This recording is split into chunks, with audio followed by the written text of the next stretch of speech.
Hello, hello, hello, and it is time to recap UFC Atlantic City. And it was not a very good card, but like I actually want to. I'm going to make a rare statement here.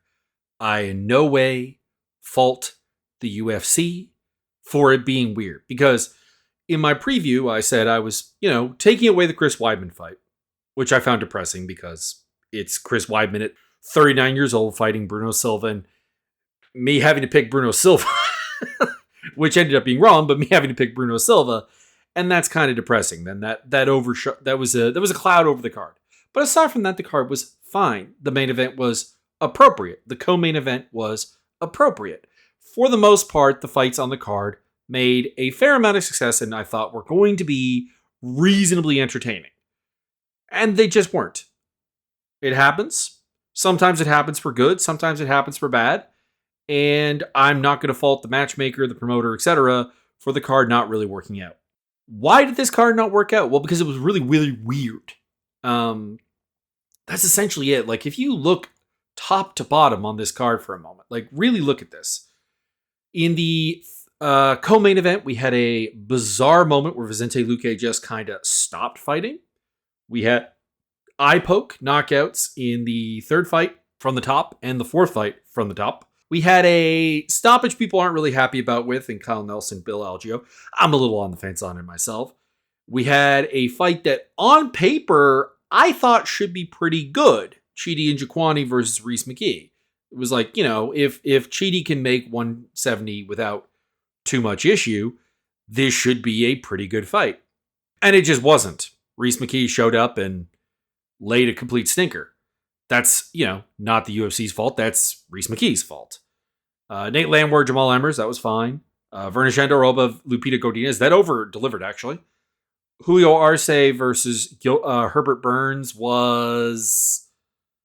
it was a Herbert Burns fight. I'll just leave it at that. Dennis Buzukja versus Connor Matthews. Now, this one, I am going to have an anti-UFC thing to talk about. But we'll get to that when we get to it. But this fight was fine. Ibo Aslan versus Anton Tricoli, which was fight of the night, was a meme fest. But then you get Jacob Malkoon, really weird fight. And then you get Colin Loughran versus Angel Pacheco, which was a fight I wasn't looking forward to. And, it proved that it wasn't to be looking forward to. Victoria Dudikova pulled out of her fight with Melissa Gatto on the night. So we ended up with 13 fights instead of the advertised 14, but that was a fight that I wasn't especially looking forward to anyways. But we had very, very few debuting fighters. That's nice, because debuting fighters tends to be just like chaff from the Contender Series with really, really low expectations. And for the most part, we avoided that. We had, in that regard, we had Pacheco, but that was really about it. And then Matthews was a debuting fighter, but Matthews is somewhat fancied, not by myself, and then Ibo Aslam, who actually I think is going to be a pretty decent 205er. So you only had 3 debuting fighters on there. You had, a decent swath of ranked fighters. You had Manon Fiorot, you had Aaron Blanchfield, you had Jandaroba, you had Godinez. They were way too low down the card, I will say that. That should have been higher, but some weird choices of where to put people, but 4 ranked fighters. 5 actually, because Vicente Luque. And then you have probably future ranked fighters, Joaquin Buckley, former champion Chris Weidman. And then further on down, so I think Bruno Silva is also ranked, which is weird to think of. But Nate Landwehr, great action fighter, etc. What I'm getting at is this card on paper was perfectly fine, and it just was the victim of cosmic intervention to make it kind of crap. At the top of this, I want to quickly talk about Gary Copeland for a hot second here, because Gary Copeland is a referee who got a lot of heat off this card, because he was the referee of the Weidman versus Silva fight, and also the Kyle Nelson versus Bill Algeo fight. And I think it was also the Herbert Burns. I know he was the ref for a bunch of them. There we are. He refereed the Arce versus Burns fight. Be nice if Tapology just had a referee reference, but they don't. So I'm going to talk about basically him at the start here, and I'm going to talk about the Weidman versus Silva fight, and the Ruziboev versus Dumas fight, and the Nelson Algeo fight, And we'll throw in Burns' RSA because I think it's relevant. I thought he had a good night. Now, this is going to be weird because a lot of people are like, talking about him never reffing again and how that would be a good idea. But like, when you look at the Weidman fight, I don't know what he's supposed to do that he didn't do. He did warn Weidman now. I would say after the second eye poke, I would have taken a point. Not because he poked him in the eyeballs twice, because the precedent for getting away with 2 eye pokes is there entirely. But I would have taken a point for the fact that Weidman was Freddy Kruegering his striking. He was like splayed fingers out there, just asking to poke a guy in the eyeball, realistically speaking. And I think that's also why there's a lot of heat on Weidman. Someone asked me on Twitter, because I was coming down on Weidman, and I didn't really come down under Sultan Ruziboev, which is why we're going to have to talk about that fight as well. The reason is that Ruziboev poked a guy in the eye in a manner that, well avoidable, and I would like to see avoided in the future, was standard. Weidman was out there basically trying to blind a man. Like, it was John Jones levels of like eye poking technique. Like, it was really, really bad. And he poked him 4 times, including a double eye poke that led to the stoppage. And the thing is that outside of not seeing the eye poke, I don't really know what Gary Copeland was supposed to do in that scenario that he didn't do. In a perfect world, he would have taken a point away from Weidman, sure. But we also know that that's not likely to happen. That's not a Gary Copeland failure. That's a failure of the system. So I don't know why he's getting a lot of heat for this fight. Like, the fight was dirty. The fight was not clean, obviously. But I think that number one, he gave Silva. He didn't terribly rush Silva. I think he did one time, but he was pretty good about like letting fighters on the night have time to recover from fouls. That's a positive. He did take the point from Herbert Burns after he kneed Julio Arce in the groin the second time. And that's all I really can ask from him. Is he a phenomenal referee? No, I've had my gripes about him in the past. But I thought on this night, he was in a bad position because he was the referee of a fight that ended controversially.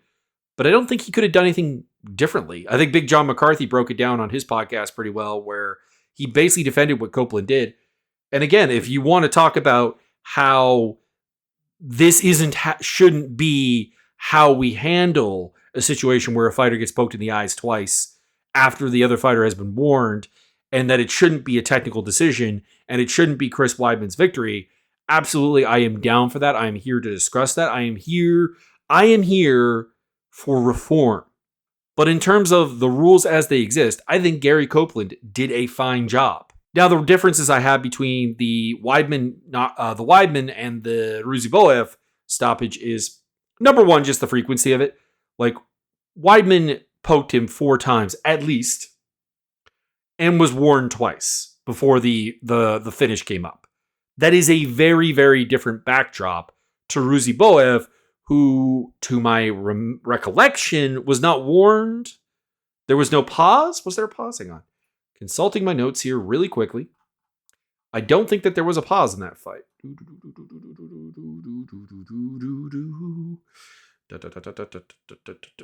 Yeah, no, I've got nothing.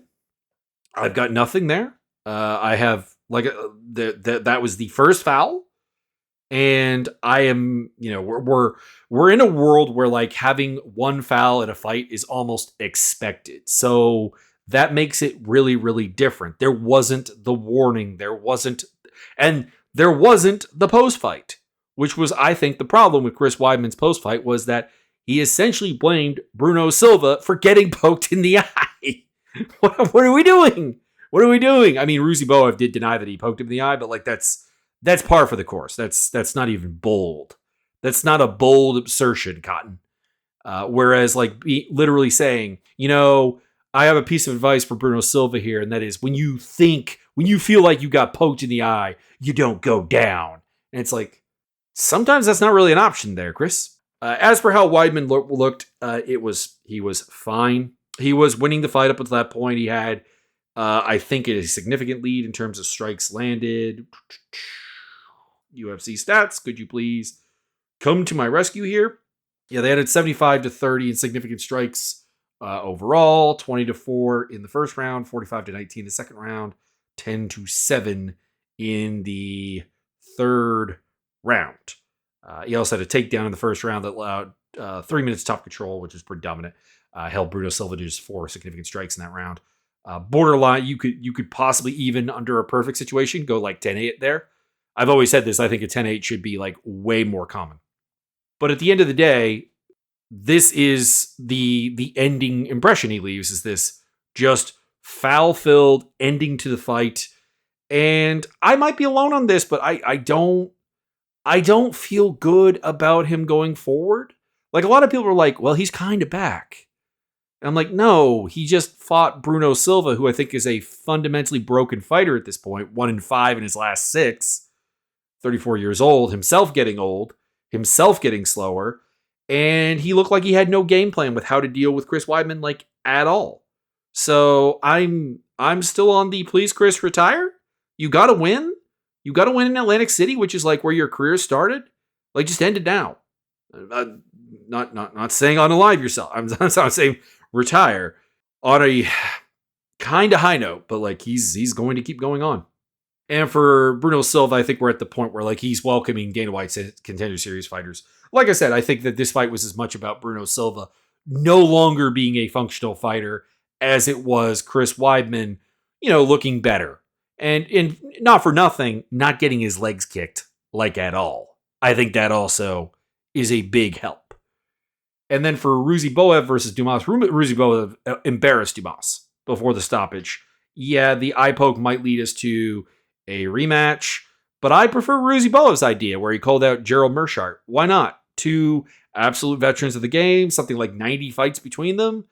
Why not? 80, 90 fights? Go for it. Do it. Make it nice. It's a nice fight.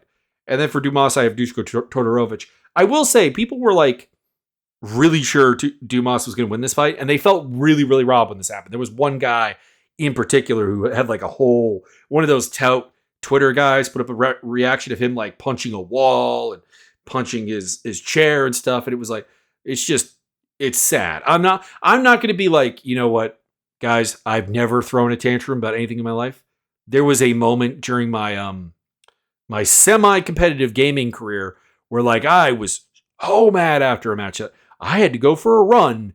That was how like pent up anger, the emotion and the energy was. I want to be clear on that.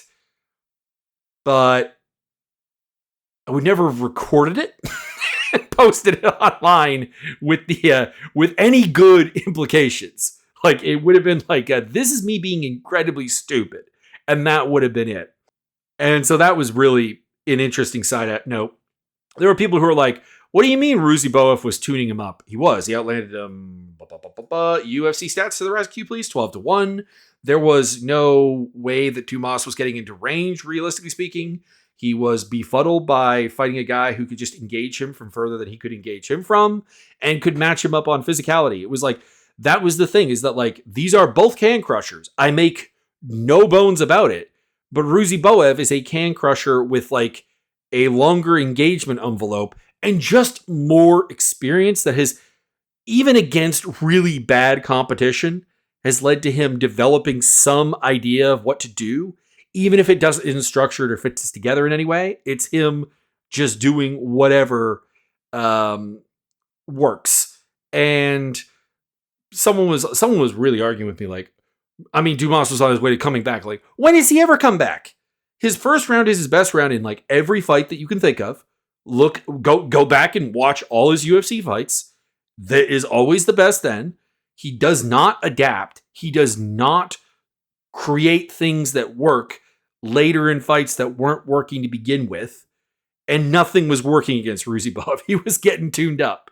So I have no interest in the rematch. They probably will do it though. And then the Kyle Nelson versus Bill Algeo fight was just an impressive performance by Kyle Nelson. Early on, I thought Algeo was looking actually pretty good. He was working some like low kicks and like prodding out, but then Nelson just was like, you know what? I'm actually really powerful, durable, and strong. I'm going to crash into you. And he actually just knocked him over at one point. And then like big swings and whatever. And there was actually a line from Javier, my viewing buddy, who was like, I am amazed that nothing got connected. There was like this really crazy exchange that no one connected in. It was just very, very weird. And then eventually, what happens is Nelson stuns Algeo, starts swarming him, and the referee stops it a little bit early. This was, again, Gary Copeland. Again, I thought it was a little bit of an early stoppage, but I do not have too much of a problem with it. Because, it's the classic, Algeo's still standing. We don't see a lot of standing TKOs as a general rule in MMA. And he was still standing, and he looked like he was, moving, but there was no intelligent defense. And outside of moving. But yeah, I don't know. It's not the worst stoppage you're ever going to see. And I will always take an early stoppage as opposed to a late stoppage. That's my general rule. Anyways, Nelson got a little bit weirder towards the end or afterwards because, well, number one, Bisping was obsessed with calling him a Canadian lumberjack the entire time, which was just a bit weird because, realistically speaking, every Canadian fighter looks like a lumberjack. Like, they're super fit dudes who can fell a tree. I don't know. I don't know what it is about Kyle Nelson that is particularly lumberjackish, but whatever. And then at the end, Nelson did have a comment about 50-50 child custody being a standard. He's recently had a kid, less than a year old. Kid was there, etc. So I guess he's, I don't know, consuming some of the men's rights stuff about child custody. And don't get me wrong, here in Canada, he's Canadian. Our custody system needs an overhaul. And I imagine this is the case, honestly, almost anywhere, because it's still based on a lot of like old time assumptions, because no one's really taken like a whack at it in a while. Like it hasn't been overhauled to keep up with the move of feminism. Also just the advances in terms of like capitalistic society and so on, specifically women working. But his whole thing was like 50-50 needs to be the standard. It is. That is actually the standard in Canada. So I have no idea what he was talking about there. I guess this is another one of those classic, like, do not ask fighters about politics because you'll inevitably get a terrible answer. That was my take on that anyways. Okay, and then the last Copeland fight that we're going to talk about, he did more than this. He did like 8 fights on this card. But Julio Arce versus Herbert Burns fight. Essentially, this was not really notable except for Burns kneeing Arce in the groin twice in the first round and getting a point deducted. Because otherwise, Arce was tuning this man up. I'm kind of curious what the stats were. I could say that even without the stats being handy, but actually, you know what? Not too bad. But like round 2 comes around. Round 1 was, I guess, kind of competitive because Burns was trying to clinch with him. But then round 2 comes around and 2 minutes in, boom, we basically have a knockout. And Burns gets completely overwhelmed here and stopped. I don't really have much to say about it at all, frankly. It's what I expected. Burns is just not good. That kind of is what it boils down to. Like, don't get me wrong. He's got all the physical talent you would want. He's a high-grade grappler. But as a striker, he is incredibly uncomfortable, predictable. Outside of, he does have like kind of like a nice dynamic knee thing that he caught Nate Landwehr way back into his UFC run. And like he's tried it a couple other times. It's like it's a legitimately like decent little thing he's got. But that's it. Like that is the only trick he has in the pocket. There's nothing else there. He's just, I don't know why he's fighting, I guess. Like he doesn't seem to have any particular desire to do it. And his cardio for it is pretty bad, which suggests to me he's either adrenaline dumping still, which either would have ended by now or is never going to end, or he's not training, MMA cardio. And that would be another sign that, like, my guy, you at 145, you can't get away with just being like a BJJ guy. Like that's not going to work. It's not going to fly. So I've got him as a do not care, like moving forward. I'm not saying he has to retire because it's not scary or anything, but it doesn't really matter who he fights next. I'm not going to be interested. And then for Arce, I've got Christian Rodriguez because they're 2 guys who realistically probably should be bantamweights, but can't seem to really put the weight together. So like, why not have them fight up here? And it, makes a lot of sense otherwise. And I think it's a good stylistic matchup. I think it'll be fun. Back up to the main event because we'll get back on to task here. Aaron Blanchfield versus Manon Fiorot. I scored the fight 49-46 on the first watch. I had a second watch, and I have dropped it to scoring all the rounds for Fiorot. She outlanded Blanchfield throughout. Blanchfield only had success in the fourth and a little bit in the fifth round when she finally went crazy and tried to walk through stuff. Like it took her that long to figure out, okay, I'm going to throw the 1-2. I am going to eat the counter. I am going to eat the counter hook, and I'm just going to keep going. And that was kind of the insanity, the game plan, the pressure I was expecting, and why I picked her. And it took till the fourth round to have it happen, and obviously she lost. Now, I will say the post-match of this is just stupid, because there are people talking about how washed and fraud-checked Blanchfield is. Blanchfield is 24, guys. For a sport that really wants like the late 20s to be like a prospect, because like every time you see one of those engagement Twitter posts, which of these prospects do you think is going to be the best? You realize there are like a bunch of dudes who are like 30 on that and are not prospects by any means. This girl is still actually a prospect. There is every reason to believe that like Aaron Blanchfield has 4 years of formative elements still going on here. Like still to be happened, to improve, to increase her abilities as a fighter. So the idea that like she's done, washed, fraud checked, absolutely stupid. Do I think that there is a ceiling before getting to the title? I do. So I guess a lot of people, I guess there are people who are like, she's going to be like I've heard even like 2 division champion, and like that. No. She doesn't have the physicality for that. But like she is going to be at the top of this division for, I think, a long time. Like maybe even like a decade more. So the idea that she got fraud checked here or anything like that is fairly stupid. What's next for these girls? Fiorot should be getting a title shot. And for Blanchfield, there's a lot you could do. I've got Macy Barber kind of penciled in here, but like you could also do Barber versus Fiorot if Fiorot wants to do something, because unfortunately the situation with the title right now is that like, okay, if Shevchenko is fighting Grasso in like what, in September? So you got to wait that long. You're basically looking at waiting till like 2025 for a title shot.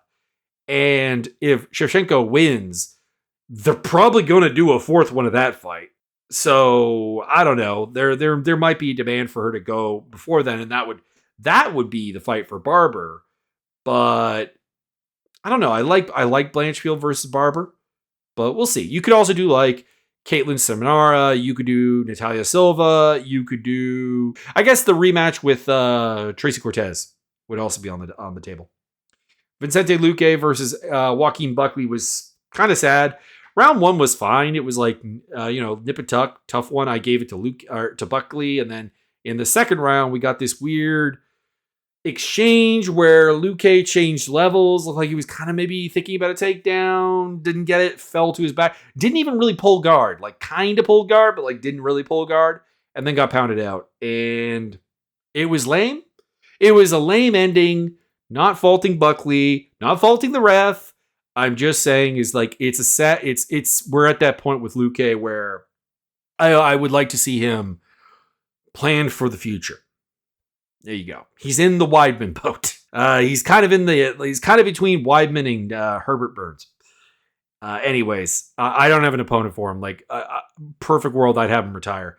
Buckley called out Anheuser-Busch afterwards, which was just to promote a fight in St. Louis, but didn't give an opponent. It's a missed opportunity. It's bad. Buckley also is now going on record like saying that Luque took a dive for James Krause, who came out of his cave. So a not too subtle nod to the betting controversy that is not really dead when it comes to the UFC. So there you go.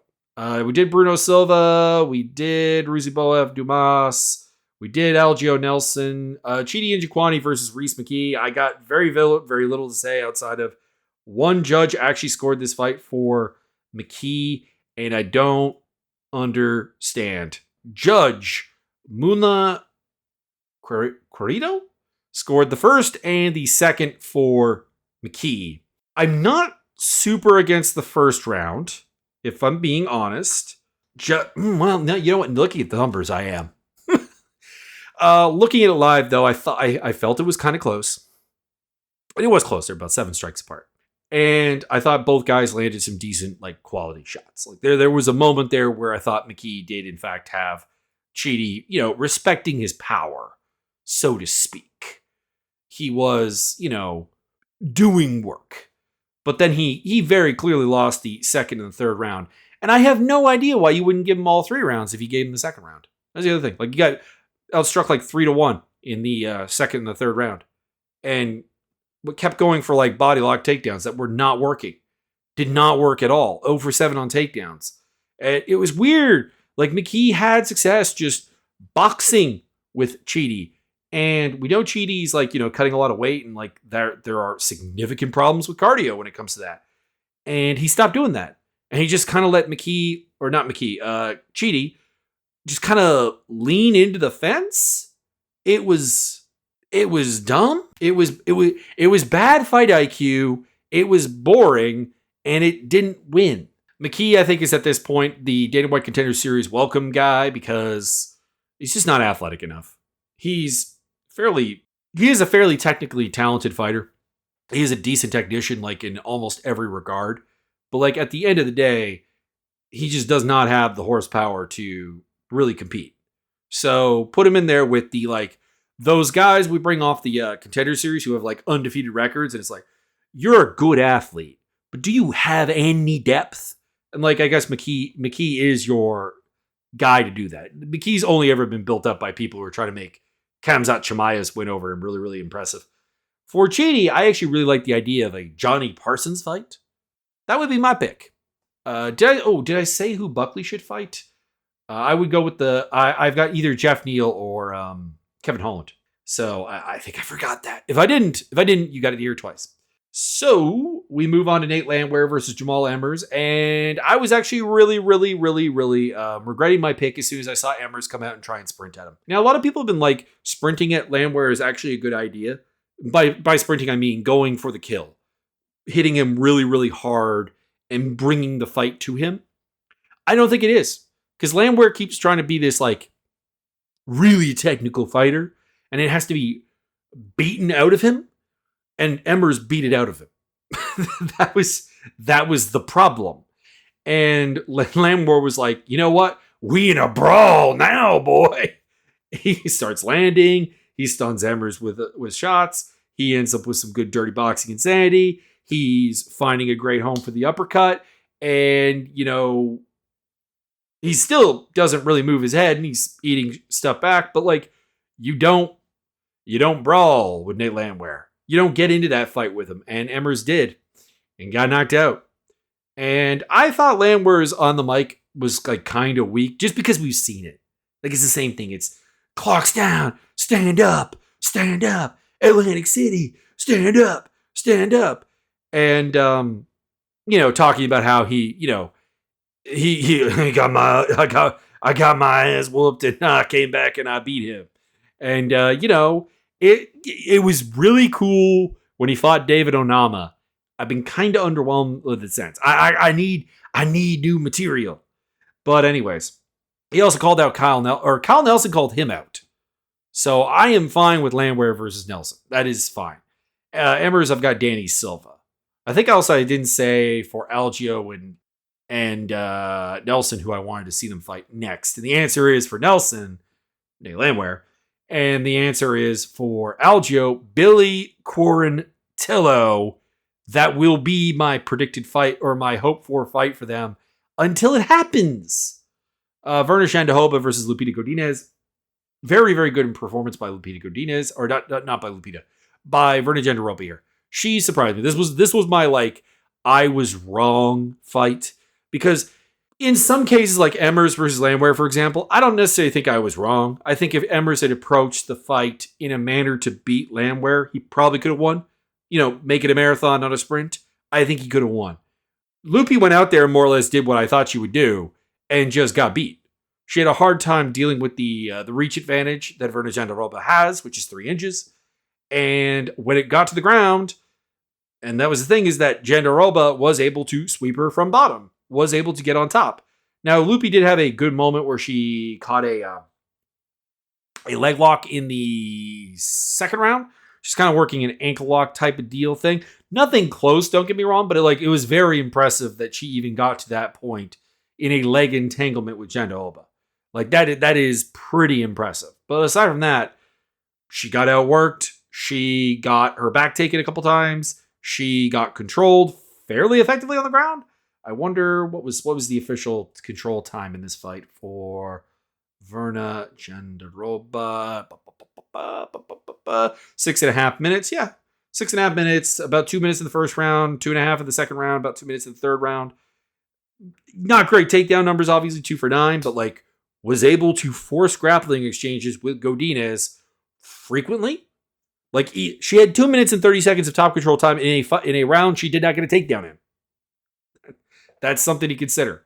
So she did great. She did great. I don't know if my view on her like abilities as a ceiling have really changed.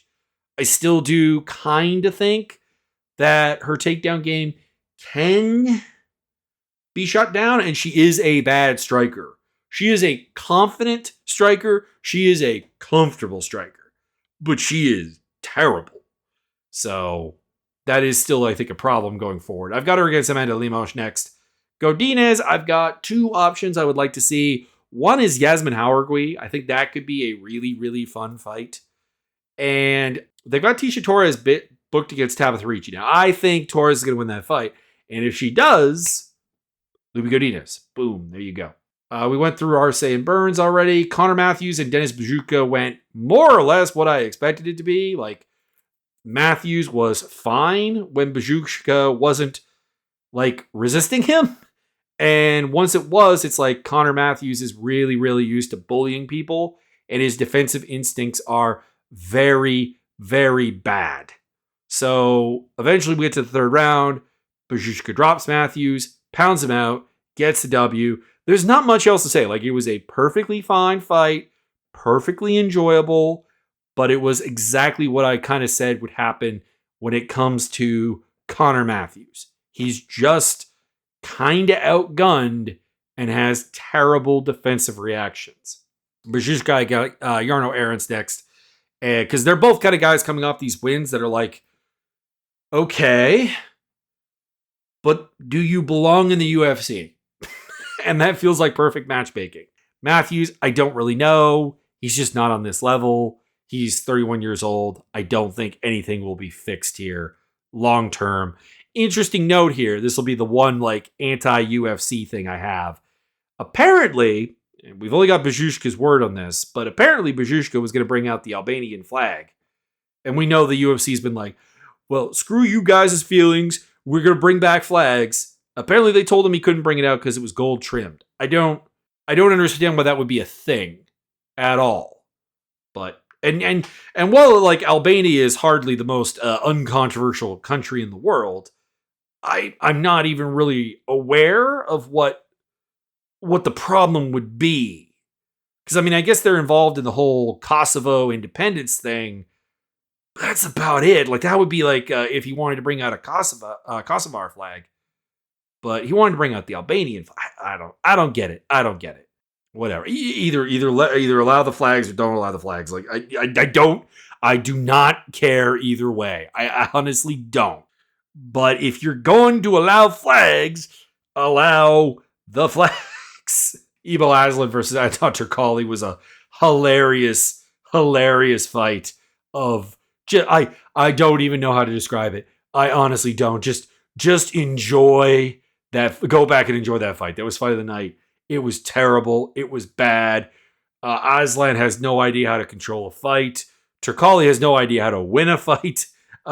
There you go. It was a comical, like, puppet strings getting cut knockout that gave Aslan the win in the third round. He has a certain amount of charisma on the microphone, I will say that, for a guy whose English is not great. But I don't know. I've got it against Ming Yang Zhang because they're the same. They're like they have power. They have physical tools, but they are terrible fighters. There you go. And for Turkali, I don't even know who, but like he probably saved his job with this because it is entertaining watching him get beat up. Andre Petrosky like headbutted Jacob Malkoun in the hip apparently and got knocked out after a competitive first round. It was weird. And then for next opponents, we got Malkoun versus Bruno Ferreira and Petrosky versus Albert Duraev. And then we got Angel Pacheco versus Callan Loughran. Loughran won. I gave him a 10-8 in the second round. I thought the third round was the only really competitive round. Ironically, after Pacheco had hurt himself. I'm kind of curious, what were the numbers? No, not even. It was still 54-25. He still got doubled up. That was his best round. Actually, yeah, apparently I landed him in the first round, but I don't know. I thought Loughran had the more impactful stuff there. He was also able to take down Pacheco at fairly will. I picked Pacheco in this fight just to get an underdog pick, realistically speaking, because I don't buy the hype around Loughran, and I still don't. But Pacheco's not UFC caliber. He's a little bit too old. He's not athletic enough. He's kind of like Connor Matthews 2.0 in that he knows what to do when the other guy pushes back. He doesn't have the same lack of defensive instincts that Matthews has, but like he's an even worse athlete. And at 135, you can't get away with that. So, anyways, I don't know what to do with him. Dana White Contender Series welcoming Matt, I guess. Loughran called out Raul Rosas Jr. I don't think they'll give him that fight, but you know what? I'm fine with it. It's two massive hype trains that'll probably talk and sell the fight, I guess. They're both guys that like people that have advanced have thoughts and dreams for that I just don't have. So, anyways, next up we are, I think, back to the Apex. Yep, yeah, we are for Brendan Allen versus Chris Curtis 2. Not a bad main event. Alexander Hernandez versus David Jackson's not a bad fight, but not a great co-main. Otherwise, I don't know. Trevor Peake and Charlie Campbell feels like it'll be an absolute like crap show. It might be entertaining as crap. Court McGee, Alex Morono, kind of interesting. Jermaine Durandamine is back. Who knows what she's going to look like. Cynthia Calvillo is still around. How many losses has she had in a row?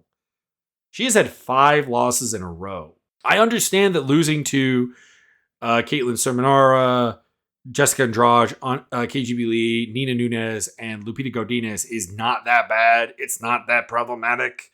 But like at some point, we got to talk about how this woman's only win in the last 5 years is Jessica I. That's about it. I don't know. Melissa Mullins versus Nora Cornole might be okay. But that's about it. It's an Apex card. What you can do. Down below, there's a link tree and a couple other links to my Discord, social medias, my video gaming stuff. Feel free to check it out. We'd love to have you over on the Discord where we do simulated fight action and we talk about the fights. Plus, we have a little prediction league called Fight Masters, which is going to wrap up at UFC 300 this season. So we will have a champion. I think we're down to the point where like it's realistically going to be Juliana or Alyssa who bring home the gold. Because there's a bunch of other people that are mathematically alive, but like not really. Anyways, that is my wrap up of UFC Atlantic City. I hope you enjoyed the card. It was certainly not boring. It was certainly interesting and weird.